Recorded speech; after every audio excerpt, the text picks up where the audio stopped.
You may ask all the questions you want. These YouTube videos are for you to be able to go back and look at. Order of events with these, usually, you should always do both sides. You should always do both sides. You hear me? Always do both sides. And if you're gonna pick one to do first, do the non-affected side. This should all feel familiar. And then go to the other one. So my story with this is there's some underlying asymmetry, because like this right shoulder from the collarbone break tends to elevate and get lifted over. So I get pulled, and ultimately the problem is that the right side is too short and it pulls my left side over, or it's doing kind of a weird version of us at the suboccipital. In that region, it might be short on the left side, but everything else on the left side is long compared to the right. So for me, it never helps unless it's kind of both being equalized. But you'll find, especially with like tension headache and low back stuff, a way to maybe decrease your concern of making things worse is by making sure you do both sides. Because if anything has actually made this worse, it's when I've self-treated it and only done the one side. And it feels better for a little while, and then all of a sudden it gets worse a little bit. I was just looking for Maya. Does anybody know where Maya is? I saw her leave earlier. She had to leave earlier anyway. So we'll... Yeah, okay, so it's nice to have a client that knows what they're doing. Just position yourself. All the clients I worked with, I'm so clumsy with sheets. After the heart surgery, for some reason my brain got scrambled, and I still can't get a sheet on to save my life. You saw that this morning. The symptoms, Luke, as you're laying there anticipating, how do you know that's what it is? It'll feel like kind of deep, ornery aching, at the base of the skull, and it will occasionally come up and over into the eyes. Okay. So, but it tends to just reflect what I call a tension headache, to sometimes traveling further and getting a little bit migraine-y. Okay, so trigger points are hyperactive spots in muscles that refer pain, and that's one of the pain patterns for sternocleidomastoid. And then it's so that big list of questions we had earlier today. So it's deep, it's angry, it's achy, it's, now with a real deep muscle, a small square or triangle shaped muscle, you want to stretch them, but you can't. That's the problem with quadratus lumborum, for example. You can't move your body enough to get a pull on that. So suboccipitals are like that, but you got to go through everything else. And that is part of it. It always feels like it wants to be stretched. Well, and what a lot of They people have will to try to avoid do with that. it is they'll try to crack it. Now, one of the things I've had success with people that have that in there is ice. Yeah. If they put ice on it, it maybe softens up or changes the signals enough on the surface areas that you can get enough little movement in there that releases that. I've even used just standing with the shower head hitting the back and contrasted. Hot and cold, Hot and cold against the back of the head. It has worked really good symptom-wise. So, and then I would think about, now the suboccipitals actually are involved with pelvic floor kinds of things. They translate through here like this. But sternocleidomastoid does kind of pair with psoas. And so I don't want to work directly on pelvic floor structures, but I can have him contract and relax pelvic floor. I could do that. I start thinking about the bigger idea. Of course, I'm doing something I told you not to do, which is spot work, right? So It this should would be in a full body approach. Yeah, it should be full body. So, and you are more than welcome to come up here and get closer if you want to see. So, I'm going to experiment with trying to find the symptom. And if you're working on the unaffected side first, you have to say things like, I know this isn't where it's at, but let's see if I can create the same kind of sensation. Because if I'm creating the same kind of sensation, then I kind of know I'm in the right area. So starting up high, good pressure, and I'm searching. So the instruction would be, if I hit anything that feels familiar to what's going on the other side, let me know. Of course, at the same time, I'm doing a good scalp massage in there. Anything in there? I mean, mild, but it feels like something that needs work, but it's not quite recreated. That feels more like it. Yeah. Right there. All that kind of stuff, yeah. So tell me, is it up here Lower, or here lower, or here? there. Okay, now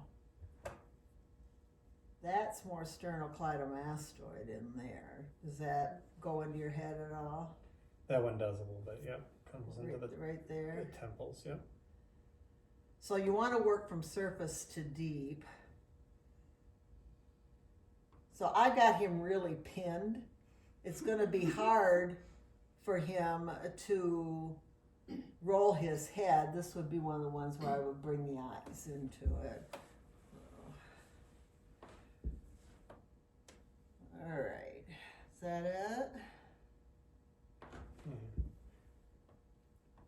Yeah, a little lower. All right. Right there. A little lower. Yep, getting closer. There we go. All right. You can watch his foot. Yeah. His foot will jerk every time you hit it. These are intense, but they feel intense in a way that goes, that's the thing that needs to be told to calm down. Yeah. Now I'm just going to have him turn his eyes in big circles. And then go the other way. You don't have to hold these forever. Now, because I know there might be a lower body interaction with this, I might say, okay, can you do a hula hoop down here? Is there something there that makes it, This increases it. that increases it? And then where's your decreases it?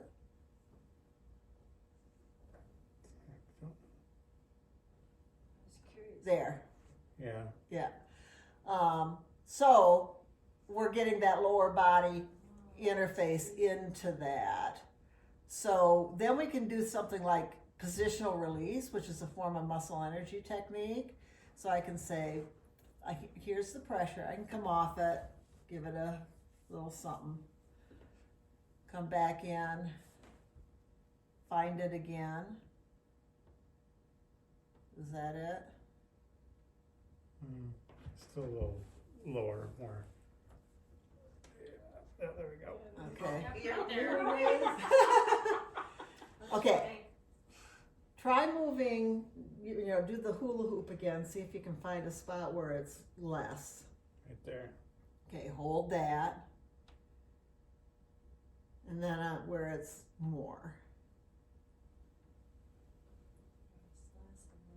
Okay, now roll your head in a circle. So you can play with all of these elements with it. I just felt something soften in there.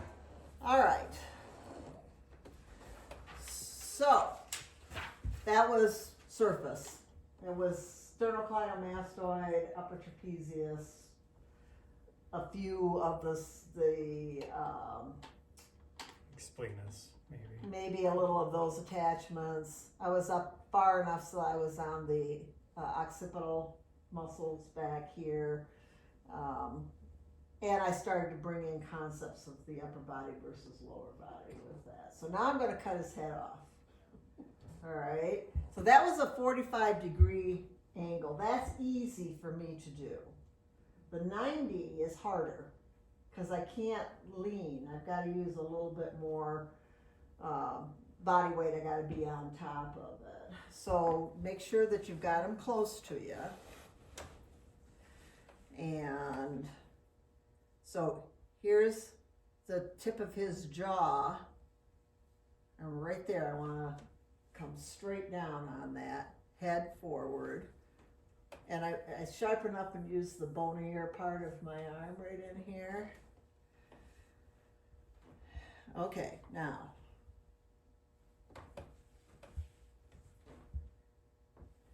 See how I have to get more up on top of it with my body? Okay, tell me when I'm on it. And I might even, under more normal circumstances, I wouldn't use this hand to hold this arm, but I don't want it to tip.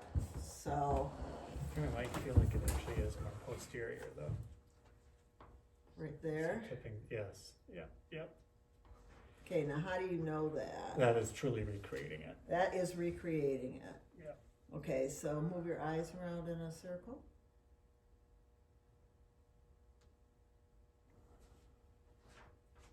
And then you can try this. There's a muscle relationship with the muscles of the pelvic floor. You can try contracting the pelvic floor. Does that make it worse or better? A little bit worse. A little worse. Okay, and relax. Is contracting the pelvic floor, is that like Kegels? Yes, Yes. exactly. Okay, so let's move your eyes in a circle. So we're creating relationships. We're trying to connect dots in here. So go ahead and contract and relax the pelvic floor. Now the other diaphragm would be the respiratory diaphragm. You know, we can get some deep breathing involved with all of this. Go ahead and take a nice deep breath.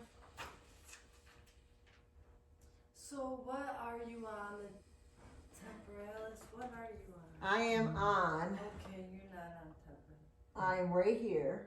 Okay. And so I'm going, the layers I'm going through here, I'm catching a piece of sternocleidomastoid. First I've got the skin and superficial fascia. And then I've got a piece of sternocleidomastoid right here on the edge.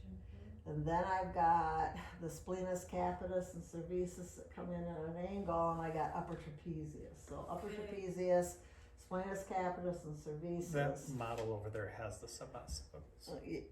Yes. Right. And then I'm going down further and getting some of the multifidi, and then I'm getting finally to the suboccipitals. The base of the skull, that one. Oh, sure. So that would be the other side. When she turns me on my other side, that's what we're trying to go through this, through this, through this to get there, all the way to those little things. Which is like how I was, Fallon, you want to see right here? So I'm going through all this kind of stuff and trying to get right in here. And appreciating the thickness of this, because look at how much depth there truly is there. Those surface muscles are quite thick before you even get to that. So recall that the pillows we had up there. You know, so I narrower focus and tried to sneak in through a crevice, basically, to get down to those. Okay, did you notice any difference? Yeah. All right, so well done positioning yourself. There you go. You're a good client. All right. Head down. We've got our relationships. Sternocleidomastoid, psoas, suboccipitals are going to be with the diaphragms because they go this way. So you've got the respiratory diaphragm, you've got pelvic floor. Scalenes, which are in the area, you're going to affect those as well. They are quadratus lumborum. So All right, work surface to deep, surface to deep. So I might start with a cup on there and pull that tissue up. All right, this is an angle. This is a 45-degree angle now. And we're looking for the symptom. It should be a little less sharp because you're starting to get a response from one side to the other. Oh, let's not forget to, Just saying that's one of the values of working on the unaffected side is if you release that one, the body will reflexively reduce tone on the other side. So when you get to the symptomatic side, it hopefully has already released some. okay, anything in there? Not as much, no. Anything up here? Not too bad.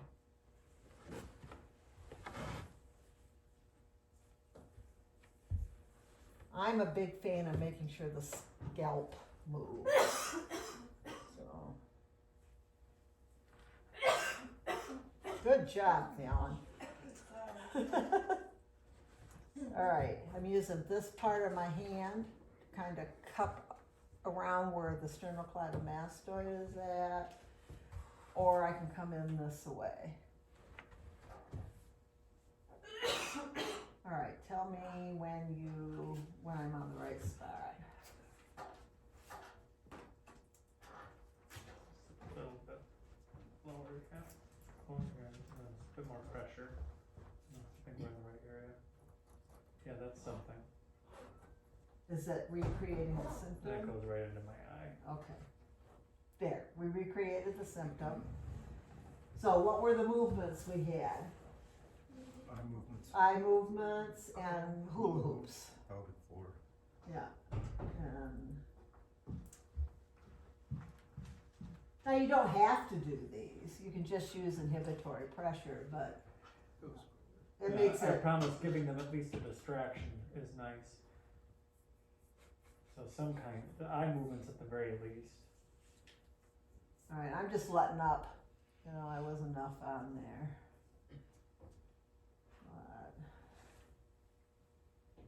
But Part of me is wanting to angle. It's texture of it, and also, yeah, that's got it? some of it. It's all lower. Okay, Not as so much up there. so it's more suboccipital Yeah. than it is Occipital. that. Yes. Whatever you said. Yes. It's not You trying to occipital. get- It's sub- Occipital. It's not occipital. It's the suboccipital. Remember, I disclosed that I might have taken my medication twice.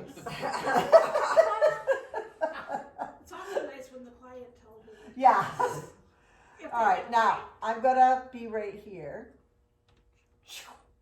All right, and depending, it's like with the scalenes, I may tip back a little bit or tip forward a little bit using the sharper part of my arm. If you can't do it, you can go in with your fingers, but it's harder to do and it's pokey. It would only make sense on a pretty tiny, frail person, Yeah. where you wouldn't have to push quite as. So the tendency when I want to lean on it is for this to come up. So sometimes, you know, you don't want to, like you see people do a massage where they hold that all the time. I just don't want it to tip. Okay.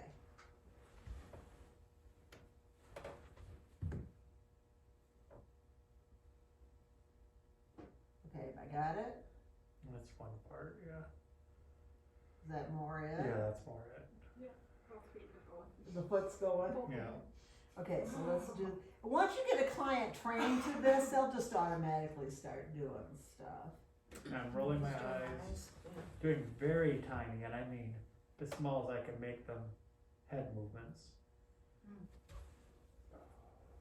Looking in a direction, moving in that direction, looking in a direction, moving in that direction. Okay, now tighten your pelvic floor. Let's see what that does. I'm playing with my own body mechanics here. The table's just a titch too high. There. Yeah. Tighten pelvic floor. Relax it. Deep breath, deep breath. And roll your eyes. Oh, there. It kind of feels like it drops away to me.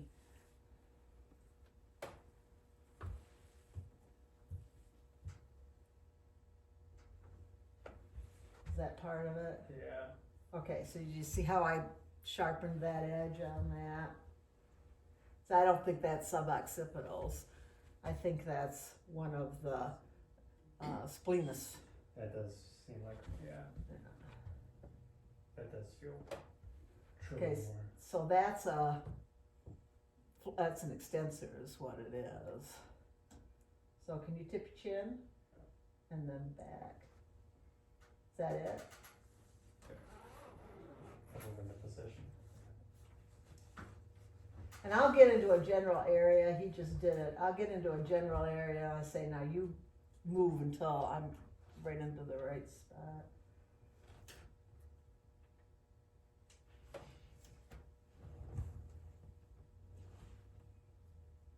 Okay. Yeah. Woo! Now, there's nuances with some of that because you can play with just so many components, right? And initially, it's probably easiest to just start with eye movement. And next piece can be as small, the coachable moment I have for one being a body and learning this stuff for what works best for me, but when I coach clients is the smallest movements, the slowest movements you can do. Make them slow and super small because the motions in my head are just this big. You can barely see it, right? You don't have to be these big exaggerated ones. So circles with eyes in one direction, then the other direction. Then the verbal component that I think is important here is if you're going to have them move their head, say now super slow, super small movements, Small. roll your head. Yeah. I mean always had tiny. them do like big motion like this. And some areas that'd be fun, but these Shaking your deeper head ones, no, these or deeper ones, you small. want them small. The deeper ones you want small. Upper trapezius, you're gonna want bigger. Yeah. I Yeah. got you. Yeah. Okay, now, how do you feel? Now I feel like I can see. All right. Walk around. Yeah. And then other components that can. Now, he might feel it in his low back now. Do you feel stiff in your low back? No, thank goodness. Okay. Because of those relationships. This has stayed relatively isolated for me. I'll have a bit of my symptom patterns these days are left, suboccipital something, right side SI joint. It's kind of where I'll have a bit of some odd correlation between the two. So The other movements that can be thought of with this, just to consider beyond just circles, a little bit recognizing that there's capital movements like this, and then there's neck movements. Okay? You have to kind of distinguish movement of the skull from movement from the neck. Usually both happen at the same time. Functionally, when I look at the ceiling, I do both. But there's subtle things that can happen for people posturally that are really more about the head and the skull, and not as much about the neck. you're such a snake.